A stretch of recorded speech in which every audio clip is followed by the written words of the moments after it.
Hi, this is Dr. Kristen Rodier. I am the coordinator of Philosophy 252. I'm Associate Professor of Philosophy at Athabasca University. We'll just start off Unit 5 by saying that we have,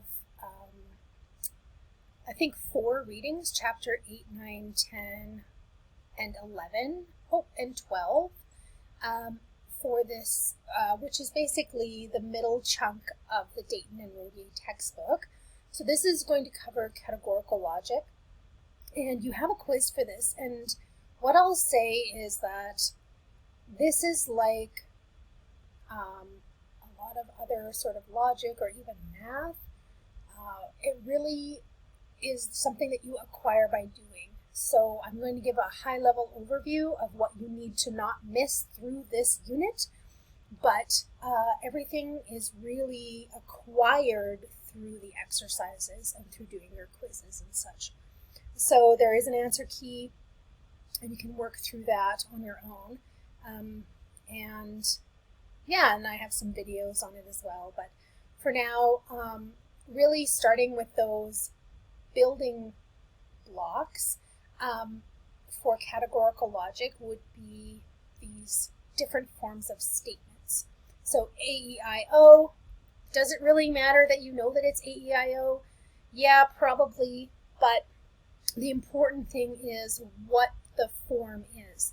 So you have a quantifier, a subject term, a verb or a copula, and then you have a predicate term.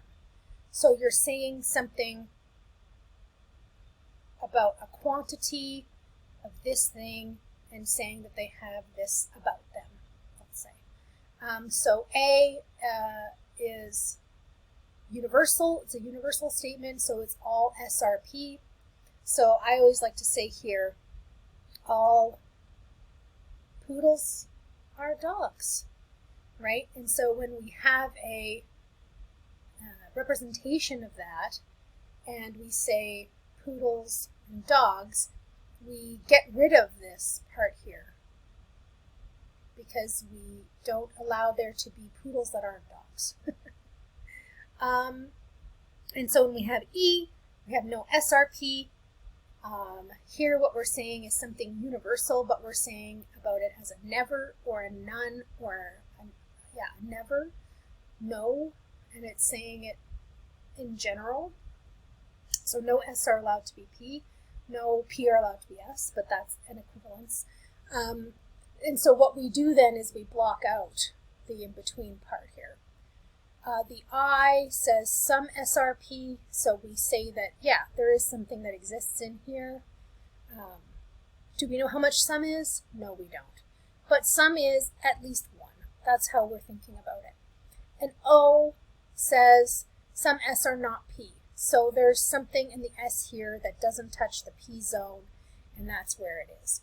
And so when we're translating these statements, in order to make them fit into these 4 kind of sentences, we will rephrase each one of these terms, these subject and predicate terms, to make them into classes. So if it's an individual, you would say all people identical to Kristen or something like that. You have to use the correct verb, which is to be. So to be is translated as are. Here it's existential. It's about what exists.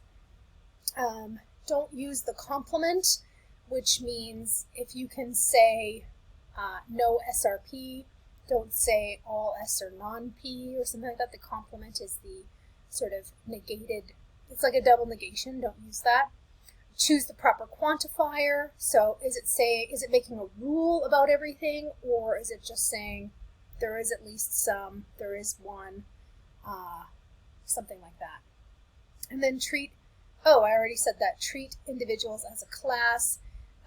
So the first one then is to rephrase whatever the property is, or whatever the group is, to make it into a class of things. So in our book, anyway, we use the modern interpretation, meaning classes are not presumed to have members. So just because we have a circle and we create a class of things doesn't mean that there actually is a thing in that class. The ancient version or the Aristotelian version assumed that they had classes because he was talking about biological classifications. So, talking about dogs, of course they have members, right? There is at least one dog. And so then what happens is we start use these sentences to make a syllogism, which is these two premises and a conclusion.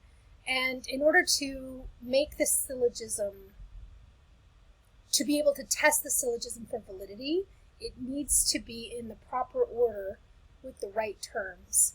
And the way that I suggest people do it is to work backwards. So if this is your conclusion, some birds are white, this first term is always your minor term, which is glued to the second premise. So that's why I have these colored boxes, keeping them together.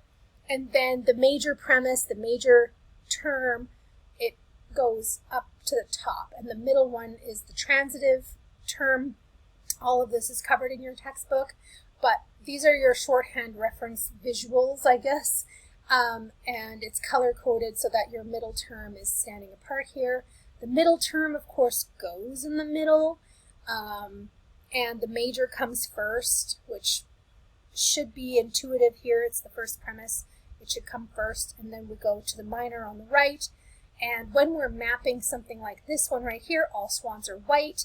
So what we do is we get rid of all of the swans that aren't white. We get rid of this area here. And then we say some birds are swans. So some birds are swans. This is all that's left of the swan area that's overlapping with the bird area. So we put it in here. And then what's our conclusion? Some birds are white. Yeah. So that we do not map the conclusion, we inspect to see if with the combination of the two premises, the conclusion is true. So with the combination of these two premises, the conclusion is true, which means it's valid. And that's another way of saying that there's no way for the premises to be true and the conclusion false. So that's what we're checking for. That's what we're doing with our categorical logic. In categorical logic, if the syllogism is set up correctly and if the premises are put together in the right way, and it's a transitive relationship, it should be a transitive relationship for it to be valid. And in the textbook, we also go over other forms of transitivity. And so transitivity is an ordering relationship that helps us draw conclusions about terms that are in a sequence. So this is actually interesting if you ever take the LSAT. There's a lot of transitive logic games in it, sort of like if Sam wants to sit next to Nora and Nora wants to sit next to so-and-so, who can sit next to whatever, that kind of stuff is all about ordering. Or, floats in a parade, if the jugglers are first, that kind of a thing. There's logic around ordering. And when we have certain kinds of relationships that are not transitive, then these things are blocked. So one of the examples in the textbook is the parent of. So if I'm the parent of Joe, and Joe is the parent of Sam, it doesn't follow that I'm the parent of Sam, right? That's intransitive. It doesn't go through.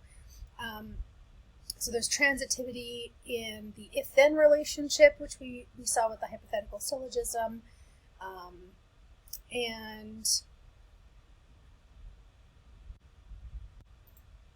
just the last thing I'll draw your attention to here is the square of opposition, the traditional square of opposition, which is in your textbook, which explores all of these relationships of contrary, subcontrary, contradictory, subaltern.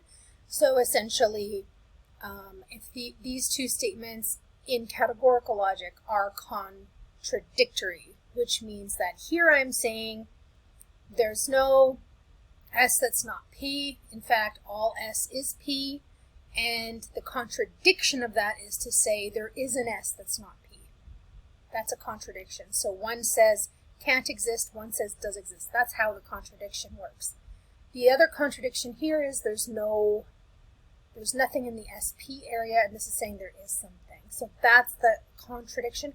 A contrary here is all SRP, and this one is saying no SRP. Right? So they contrast each other quite differently. And so that's a contrary. Here as a sub-contrary is to kind of make even a different kind of contrast, which is to say there is an SP, and here there is an S that's not P. So they're different from each other. And then the subaltern relationship is, again, here we have all SRP, and here we're saying actually there is something in there, right?